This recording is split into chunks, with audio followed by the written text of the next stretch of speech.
What is going on, everybody? Welcome to the Cosmic Wonder. Today we have a rumored plot leak for Avengers Doomsday that I have to say makes a lot of sense, and this one specifically talks about Robert Downey Jr.'s Doctor Doom and his origin story. Not only that, but the reasons that he is actually going about the multiverse, seeking certain individuals like Franklin Richards, like we saw in the post-credit scene for the Fantastic Four First Steps. This also involves Kang and He Who Remains, in which I really do hope that Marvel Studios goes this route and connects it so deeply to what Kang was originally doing and connecting Doom to that original story because, you know, Doom came in and replaced Kang, but they did set up a story, and if this is true, they are going to kind of continue that story and push it on to Doom. So let's not waste any time, let's dive into it. And if you're new to the channel and you want to stay up to date on everything, news, leaks, rumors, everything, we talk about it every day, so be sure to subscribe and hit that notification bell. So this is coming from a new insider called Majestic, and this reminds me of the Endgame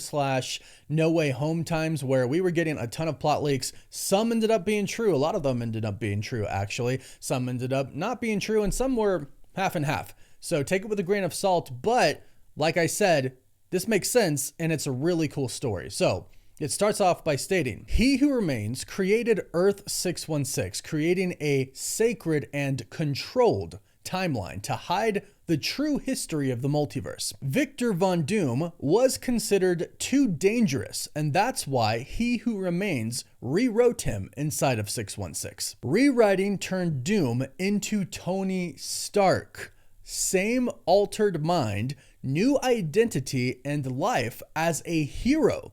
Tony Stark always felt like he didn't fit in with his family because his real life had been stolen.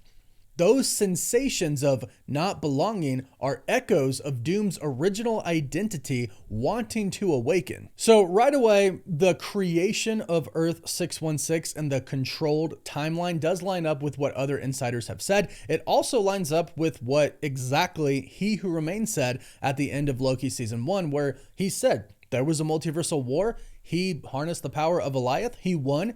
And then he separated our timeline, our universe, from everything else. And this directly ties to Tony Stark in Earth 616, which I love. I do think it should connect in some way, shape, or form. It doesn't have to be this direct, but I do like this. But it continues and says, the time travels that Tony used in Endgame were deliberately allowed by He Who Remains, which we already know that. The TVA already said that. When Loki went to the TVA, they said the Avengers were supposed to go back in time. So this checks out. It states, He Who Remains allowed those travels because he needed a variant of Loki to survive outside of his control.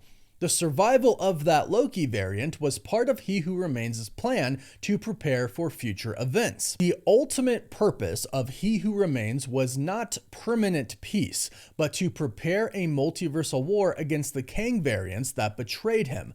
This sounds amazing because we knew that this was coming, or at least it was supposed to come. That's what the post-credit scene for Ant-Man and the Wasp Quantumania showed us, and that's what Quantumania just showed us in general. We had a Kang variant stuck in the quantum realm who was banished there by the Council of Kangs, or the Kang Trio, and he was going to go back and seek his vengeance upon them. So this checks out. Also, we know He Who Remains specifically chose Loki, and then, just by everything that happened, Sylvie as well. And it was all a part of his plan, and that's what he revealed at the end of Loki season 2. Now, Loki kind of went against that, which could have changed things, but let's continue. When Tony Stark dies, a key piece of He Who Remains' control disappears. With the death of He Who Remains, the barriers containing realities break and all versions of Doom come back into existence. Among those versions, the Doom who fought and lost in the multiversal war recovers his memory. Upon recovering his memory, that Doom feels humiliated for having been turned into a puppet of He Who Remains. That humiliation becomes his driving force. Doom doesn't just want revenge, he wants to rebuild the multiverse in his own way. So I like this because it does explain how Doom is actually a variant of Tony Stark without really messing with the Tony Stark that we had in Earth 616. It doesn't undo his ending, it doesn't undo the snap, but it still connects in a really great way. This says that the Doom that's going to be the main Doom of Doomsday is a completely different person than the Tony Stark of 616. Now, he's a variant, so still kind of the same person, but not the exact same person as our Tony, which is good. They're connected, but not the same. But here's where they get into what his plan is. In the post-credit scene of the Fantastic Four, Doom finds Franklin Richards. Doom doesn't steal his power. He manipulates him. He shows him the hidden truth about the origin of the multiverse. Doom's goal is to convince Franklin that together they can restore/rewrite the real history. Now, this also aligns with another plot leak that we've heard about what Kang originally did with our sacred timeline. He did mess with it. So it's not in its original state. The original state reportedly had the X-Men, had the Fantastic Four. Maybe it did have some version of Doom that is Robert Downey Jr., but He Who Remains messed with it to manipulate it like it shows him here. And Dr. Doom reportedly was going to be pretty pissed off about that, which makes sense. That checks out. And it also does play upon Doom's ego to where he would be furious that he actually lost to Kang. And I do like the fact that it says here that he's not going to take Franklin's powers.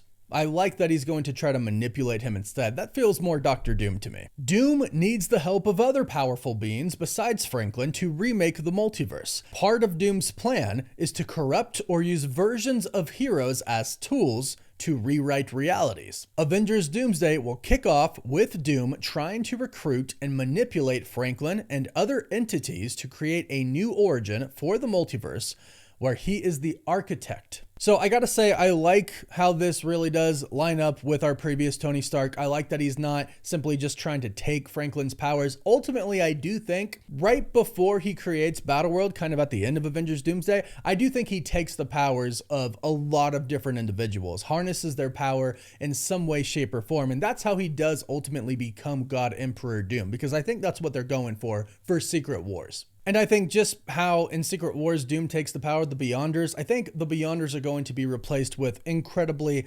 powerful individuals in the MCU. So that would make a lot of sense. But Doom also kind of recruiting people, manipulating them, kind of convincing them, hey, this is what this Kang guy did. It was terrible. We need to get the original multiverse back because that's, what it should be. You can see how that could convince people. And then really behind the scenes, he just wants to be able to control the entire thing himself, be the architect of it. Very Doom-like. I really like it. But again, I do think he takes a lot of people's powers, possibly Franklin's, possibly the Scarlet Witch. I don't think he takes all of their powers, but I think he takes kind of a part of their powers and does ultimately kind of ascend to God Emperor Doom, where he does indeed have the power to create Battleworld, because he's going to have to create Battleworld.